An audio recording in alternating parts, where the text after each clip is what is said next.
नमस्कार साथियों, मैं आपका अपना पुनीत काशीवाला मिश्रा और आप देख रहे हैं द मानस वॉइस पर विचारों का रण। साथियों, आज का जो वीडियो है ये बहुत ही महत्वपूर्ण वीडियो है, क्योंकि चर्चा केवल एक शब्द की नहीं है। चर्चा उस राजनीतिक बहस की है जो प्रधानमंत्री नरेंद्र मोदी जी द्वारा लाल किले के प्राचीर से दिए गए एक संदेश के बाद अचानक तेज हो गई। सबसे पहले, यदि आपने हमारे चैनल को सब्सक्राइब नहीं किया है तो मेरा आप सभी से करबद्ध प्रार्थना है कि प्लीज़ मेरे चैनल को सब्सक्राइब कर लीजिए। यदि वीडियो पसंद आए तो लाइक करिए, शेयर करिए और अपना महत्वपूर्ण कमेंट ज़रूर करिए। जब आप कमेंट करते हैं तो हमारे अंदर असीम उत्साह का संचार होता है और हमें अच्छे अच्छे कंटेंट बनाने की प्रेरणा मिलती है। साथियों,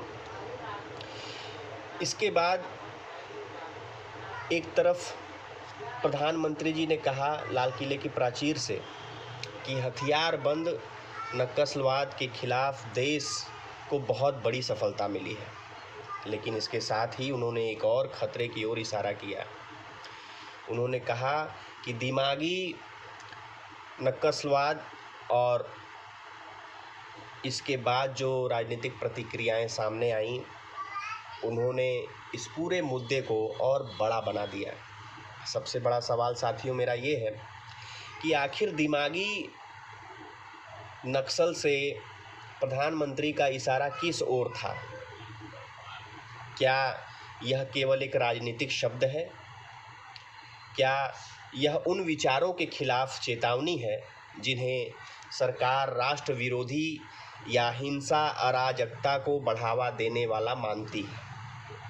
या फिर विपक्ष का आरोप सही है कि सरकार आलोचना की आवाज़ों को एक नए लेबल के जरिए निशाना बना रही है? आज के वीडियो में हम इसी पूरे विवाद को समझेंगे साथियों। और हाँ साथियों, वीडियो को अंत तक ज़रूर देखिएगा, क्योंकि कहानी सिर्फ एक बयान तक ये सीमित नहीं है। इसके बाद सोशल मीडिया पर जिस तरह से प्रतिक्रियाएं आई हैं, उसने इस बहस को और दिलचस्प बना दिया है। साथियों, प्रधानमंत्री जी का संदेश क्या था? सबसे पहले उस बयान की बात करते हैं जिसने पूरे विवाद को जन्म दिया। प्रधानमंत्री ने लाल किले से कहा कि हथियारबंद नक्सलवाद के खिलाफ देश ने सबसे बड़ी सफलता हासिल की, लेकिन उन्होंने चेतावनी देते हुए कहा कि दिमागी नक्सल अभी भी अवसर की तलाश में है। प्रधानमंत्री जी का तर्क था कि ऐसे तत्व हिंसा और अराजकता के रास्ते तलाशते हैं, समाज को गलत दिशा में ले जाने का प्रयास करते हैं और देश के विकास की राह में बाधा पैदा करते हैं। अब यहाँ से राजनीति शुरू होती है, क्योंकि प्रधानमंत्री के बयान के बाद विपक्षी नेताओं और दूसरे राजनीतिक समूहों की प्रतिक्रियाएं सामने आने लगी और यहीं पर सवाल खड़ा होता है। अगर किसी नेता को यह शब्द आपत्तिजनक लगा तो वह इसे स्वीकार क्यों नहीं कर रहा है? और अगर किसी नेता ने इसे अपने ऊपर लागू मान लिया तो क्या यह महज राजनीतिक व्यंग है या फिर इस शब्द को लेकर एक राजनीतिक रणनीति तैयार हो रही है? साथियों, देखिए, भारत में नक्सलवाद का इतिहास हिंसा, हथियारबंद संघर्ष और राज्य के खिलाफ सशस्त्र गतिविधियों से जुड़ा रहा है, लेकिन प्रधानमंत्री ने अपने भाषण में दिमागी नक्सलवाद का शब्द का इस्तेमाल करते हुए एक अलग तरह के खतरे की बात की। यानी हथियार हाथ में नहीं है, लेकिन विचार ऐसे हैं जो हिंसा, अराजकता, अलगाववाद और राष्ट्र विरोधी सोच को बढ़ावा दे सकते हैं। सरकार के समर्थक इसे इसी अर्थ में देख रहे हैं।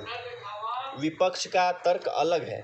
विपक्ष पूछ रहा है कि क्या सरकार के खिलाफ सवाल पूछना दिमागी नक्सलवाद है? क्या सरकार की नीतियों की आलोचना करना दिमागी नक्सलवाद है? क्या पर्यावरणीय चिंताओं को उठाना दिमागी नक्सलवाद है? क्या लोकतांत्रिक विरोध को दिमागी नक्सलवाद कहा जाएगा? यानी असली बहस यही है कि इस शब्द की सीमा आखिर कहाँ तक है, और यही सवाल हमें इस पूरे विवाद के केंद्र तक लेकर जाता है। साथियों, प्रधानमंत्री के बयान के बाद सोशल मीडिया पर तरह तरह की प्रतिक्रियाएं सामने आई। कुछ लोगों ने इस शब्द का विरोध किया, कुछ लोगों ने व्यंग किया और कुछ नेताओं ने इसे लेकर के ऐसी प्रतिक्रियाएं दी जिन्हें भाजपा ने अपने पक्ष में इस्तेमाल करना शुरू कर दिया। कांग्रेस के वरिष्ठ नेता पी चिदंबरम की सोशल मीडिया प्रतिक्रिया भी इसी बहस का हिस्सा बनी। उन्होंने दिमागी नक्सल शब्द को लेकर गर्व जताने वाली टिप्पणी की। अब भाजपा इसी टिप्पणी को पकड़ ले चुकी है। भाजपा नेताओं का सवाल है कि अगर दिमागी नक्सल शब्द इतना आपत्तिजनक था तो फिर कोई व्यक्ति खुद इससे जोड़कर गर्व क्यों व्यक्त कर रहा है। वहीं दूसरी ओर विपक्ष कह सकता है कि यह शब्द उसका व्यंग्यात्मक इस्तेमाल था और यही लोकतांत्रिक राजनीति की खूबसूरती और समस्या दोनों है मेरे साथियों। एक पक्ष एक वाक्य को हथियार बनाता है, दूसरा पक्ष उसी वाक्य को अलग संदर्भ में रखता है और जनता के सामने सवाल खड़ा हो जाता है कि आखिर सच क्या है। अब बात करते हैं पी चिदंबरम के पुराने बयानों की। साथियों, एक महत्वपूर्ण राजनीतिक संदर्भ आता है कि पी चिदंबरम यूपीए सरकार में महत्वपूर्ण जिम्मेदारियां संभाल चुके हैं और गृह मंत्री भी देश के रहे हैं। उनके कार्यकाल में नक्सलवाद एक बड़ी आंतरिक सुरक्षा चुनौती था। उनके पुराने बयानों में नक्सलियों से बातचीत की आवश्यकता पर जोर देने वाली बातें सामने आती रही हैं। अब भाजपा नेता इस पुराने बयानों को आज की राजनीति से जोड़ रहे हैं। भाजपा का सवाल है कि जब नक्सलवाद सक्रिय था तब बातचीत की बातें क्यों की जाती थी, और जब हथियारबंद नक्सलवाद कमज़ोर हो रहा है तब उसी राजनीतिक धारा के कुछ लोग दिमागी नक्सल शब्द का गर्व क्यों जता रहे हैं। लेकिन यहाँ हमें एक बात समझनी होगी, नक्सलियों से बातचीत की नीति और नक्सलियों की विचारधारा का समर्थन दोनों एक ही चीज़ मान लेना भी सही नहीं होगा मेरे साथियों। किसी सरकार द्वारा हिंसा छोड़ने के लिए बातचीत का रास्ता अपनाना अपने आप में हिंसा का समर्थन नहीं है। इसलिए इस मुद्दे पर राजनीति हो सकती है, लेकिन तथ्यों को अलग अलग रखना भी जरूरी है। साथियों, दंतेवाड़ा और नक्सली हिंसा को कौन भूल सकता है। साथियों, नक्सलवाद की सबसे बड़ी त्रासदी ये रही कि इसका सबसे ज़्यादा नुकसान भारत के गरीब और आदिवासी इलाकों के लोगों के साथ साथ हमारे सुरक्षा बलों ने झेला, हमारे देश के वीर जवानों ने झेला। अप्रैल 2010 में दंतेवाड़ा में सीआरपीएफ के 76 जवानों की हत्या ने पूरे देश को झकझोर दिया था। वर्दी पहनकर देश की सुरक्षा करने वाले जवानों की हत्या कोई राजनीतिक बहस नहीं थी, वह एक राष्ट्रीय त्रासदी थी। जबकि नक्सलवाद की बात होती है तो एक बात बिल्कुल स्पष्ट होनी चाहिए, हिंसा का किसी भी रूप में समर्थन नहीं हो सकता। लोकतंत्र में सरकार बदलने का रास्ता वोट है, बंदूक नहीं। लोकतांत्रिक असहमति का रास्ता संविधान है, हिंसा नहीं। और यही अंतर हमें विचार और हिंसा के बीच करना होगा। लेकिन दिमागी नक्सल की परिभाषा क्या है? अब आते हैं इस सबसे बड़े सवाल पर। अगर कोई व्यक्ति सरकार की आलोचना करता है, क्या वह दिमागी नक्सल है? नहीं। अगर कोई व्यक्ति किसी सरकारी योजना की कमियां बताता है तो क्या वह दिमागी नक्सलवाद है? नहीं। अगर कोई विपक्ष में है, क्या वह दिमागी नक्सल है? बिल्कुल नहीं।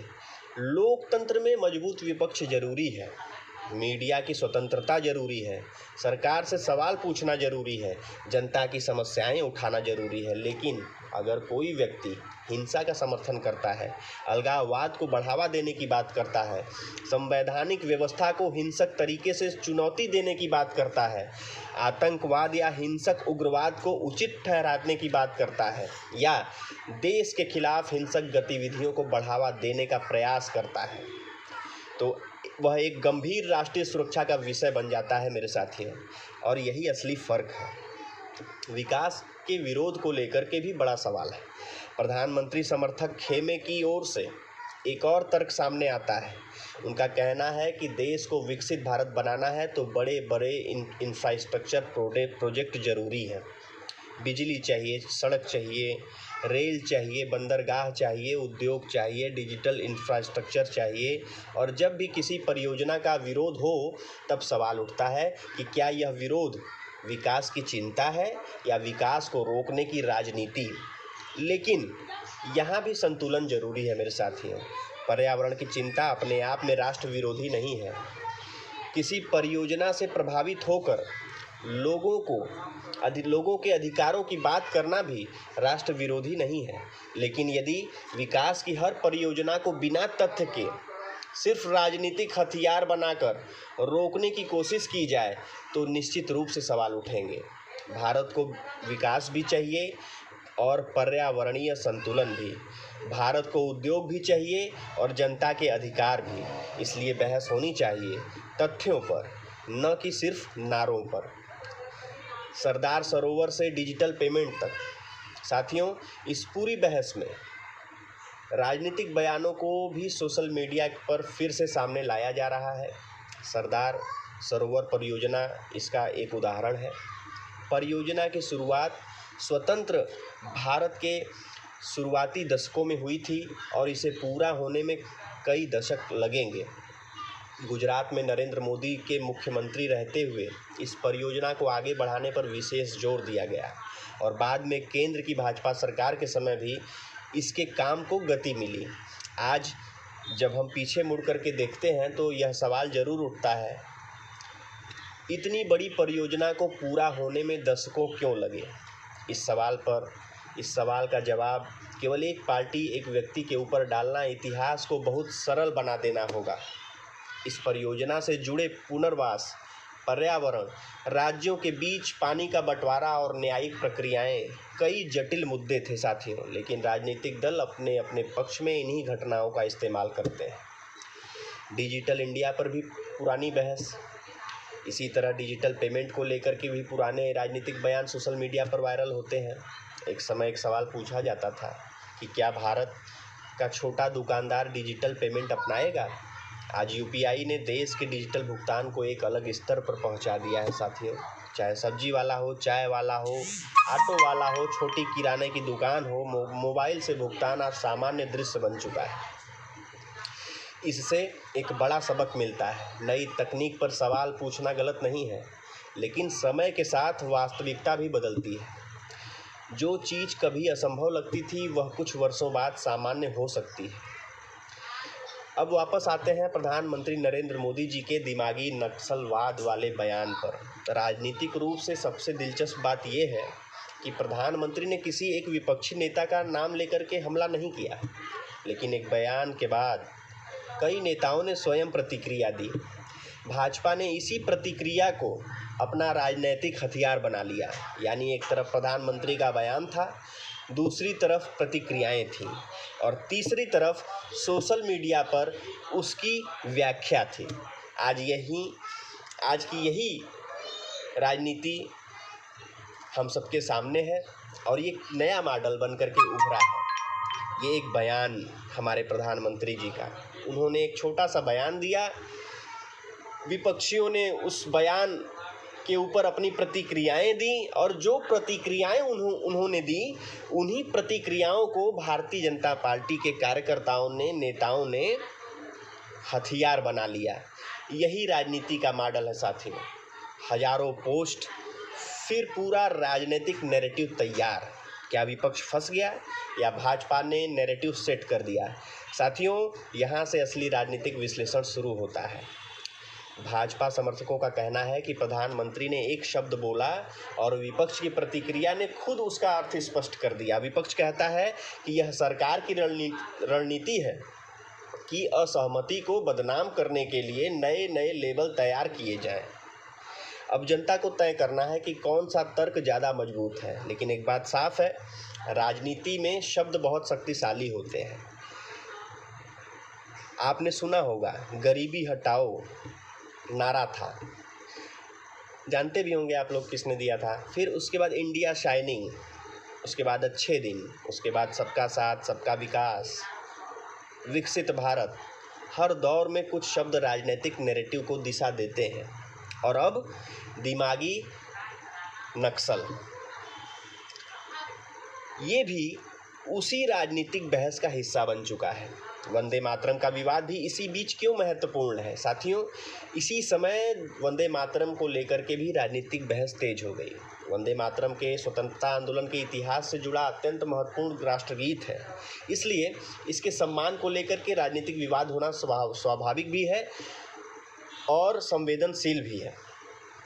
लेकिन यहाँ भी हमें भावनाओं के साथ साथ कानून और संविधान को समझना चाहिए। किसी कार्यक्रम में क्या हुआ, किसने क्या कहा, किसने गाया या नहीं गाया, क्या वास्तव में कोई कानून टूटा, क्या शिकायत दर्ज हुई, क्या जांच हुई, इन सभी सवालों का जवाब तथ्यों और आधिकारिक दस्तावेजों से मिलना चाहिए। सिर्फ सोशल मीडिया के वीडियो देखकर किसी व्यक्ति को दोष देना उचित नहीं है। कांग्रेस बनाम भाजपा की असली लड़ाई। अब जरा इस पूरे घटनाक्रम को बड़े फ्रेम में देखिए। एक तरफ भाजपा कहती है कि राष्ट्र सर्वोपरि, विकास जरूरी है, राष्ट्रीय सुरक्षा जरूरी है, आतंकवाद और उग्रवाद के खिलाफ जीरो टॉलरेंस जरूरी है। दूसरी तरफ कांग्रेस और विपक्षी दल कहते हैं कि लोकतंत्र में असहमति जरूरी है, सरकार से सवाल पूछना जरूरी है, संवैधानिक अधिकारों की रक्षा जरूरी है और यही भारतीय लोकतंत्र की मूल लड़ाई है। लेकिन समस्या तब पैदा होती है साथियों, जब दोनों पक्ष एक दूसरे को देशद्रोही, राष्ट्र विरोधी, तानाशाह या किसी अन्य कठोर लेबल में बांटने लगते हैं।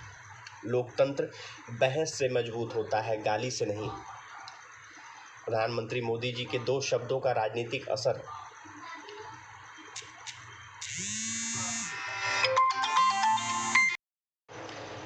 अब साथियों आते हैं उस सवाल पर जिस सवाल की शुरुआत हमने की थी। प्रधानमंत्री जी के 2 शब्द इतने भारी क्यों पड़ गए विपक्ष के ऊपर? क्योंकि आज की राजनीति सिर्फ नीतियों की लड़ाई नहीं है, यह नैरेटिव की लड़ाई भी है। जो शब्द जनता के दिमाग में बैठ गया वही अकेले कई दिनों की बहस तय कर सकता है। प्रधानमंत्री जी ने दिमागी नक्सल कहा, विपक्ष ने प्रतिक्रिया दी, भाजपा ने उस प्रतिक्रिया को प्रचार का मुद्दा बना लिया, सोशल मीडिया ने इसे लाखों लोगों तक पहुंचा दिया और देखते ही देखते एक शब्द राष्ट्रीय राजनीति बहस का विषय बन गया। साथियों, अब मैं आप सबसे, अपने सभी दर्शकों से एक सवाल पूछना चाहता हूं कि क्या सरकार की आलोचना करने वाला हर व्यक्ति दिमागी नक्सल है? नहीं। क्या विपक्ष का हर नेता राष्ट्र विरोधी है? नहीं। क्या सरकार की हर नीति सही है? यह भी लोकतंत्र में कोई तय सत्य नहीं है। लेकिन क्या भारत की एकता, अखंडता और संवैधानिक व्यवस्था के खिलाफ हिंसक गतिविधियों का समर्थन स्वीकार किया जा सकता है? बिल्कुल नहीं। इसलिए दिमागी नक्सल जैसे राजनीतिक शब्दों पर बहस होनी चाहिए, लेकिन बहस तथ्यों पर हो, सबूतों पर हो, संविधान के दायरे में हो और सबसे महत्वपूर्ण देश हित को केंद्र में रख करके हो। दमानस वाइस का सवाल। साथियों, अब आपकी बारी है। आप प्रधानमंत्री मोदी जी के दिमागी नक्सलवाद वाले बयान को किस रूप में देखते हैं? क्या यह वास्तव में नक्सलवाद के वैचारिक स्वरूप के खिलाफ चेतावनी है या विपक्ष का आरोप सही है? यह राजनीतिक विरोधियों को एक नया लेबल देने की रणनीति है। विपक्ष का आरोप यही है। क्या पी चिदंबरम की प्रतिक्रिया राजनीतिक व्यंग्य थी या फिर भाजपा को उसे अपने पक्ष में इस्तेमाल करने का मौका मिल गया? और सबसे बड़ा सवाल, क्या भारत की राजनीति में अब आने वाले समय में दिमागी नक्सल भी एक बड़ा चुनावी नैरेटिव बनने वाला है? अपनी राय, अपनी महत्वपूर्ण राय कमेंट बॉक्स में ज़रूर लिखिए, लेकिन एक अनुरोध है, तर्क के साथ लिखिए, तथ्य के साथ लिखिए और भाषा की मर्यादा बनाए रखिए, क्योंकि लोकतंत्र में विचार अलग हो सकते हैं लेकिन हमारा देश एक है। अंतिम में साथियों, आज हमारा देश जिस दौर से गुजर रहा है उसमें हमें 2 चीज़ों की सबसे ज़्यादा ज़रूरत है। पहला, राष्ट्र की सुरक्षा और लोकतंत्र की मजबूती। हथियार उठाने वाले उग्रवाद का विरोध होना चाहिए, हिंसा का विरोध होना चाहिए, अलगाववाद का भी विरोध होना चाहिए, लेकिन लोकतांत्रिक असहमति और आलोचना की आवाज़ के लिए भी एक जगह बनी रहनी चाहिए और यही हमारे भारत की ताकत है, यही हमारे संविधान की खूबसूरती है और यही लोकतंत्र की पहचान है। प्रधानमंत्री का संदेश हो या विपक्ष की प्रतिक्रिया, अंतिम फैसला जनता करती है।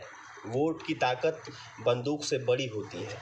जनता की आवाज़ किसी भी राजनीतिक नैरेटिव से बड़ी होती है और लोकतंत्र में कोई भी नेता अंतिम नेता नहीं होता, अंतिम होती है जनता की अदालत। तो साथियों, आपको क्या लगता है यह वीडियो महत्वपूर्ण है तो इसे ज़्यादा से ज़्यादा लोगों तक पहुंचाइए। वीडियो को लाइक कीजिए, शेयर कीजिए और अपने दोस्तों और राजनीतिक जागरूक लोगों के साथ इसे अधिक से अधिक शेयर ज़रूर करिए। और अगर आप पहली बार द मानस वॉइस पर आए हैं तो मैं आपका अभिनंदन वंदन करता हूं अपने इस चैनल के माध्यम से, और हमारे चैनल को आपसे आग्रह है कि सब्सक्राइब कर लीजिए, बेल आइकन दबाना बिल्कुल मत भूलिएगा ताकि देश और प्रदेश की राजनीति से जुड़ी महत्वपूर्ण खबरें और विश्लेषण आप सभी तक सबसे पहले पहुँचे। मैं हूँ आपका अपना पुनीत काशीवाला मिश्रा, आप देख रहे थे द मानस वॉइस। अपनी राय ज़रूर बताइएगा। मिलते हैं साथियों अगले राष्ट्रवादी वीडियो में। आज के लिए इतना ही। जय हिंद, वंदे मातरम।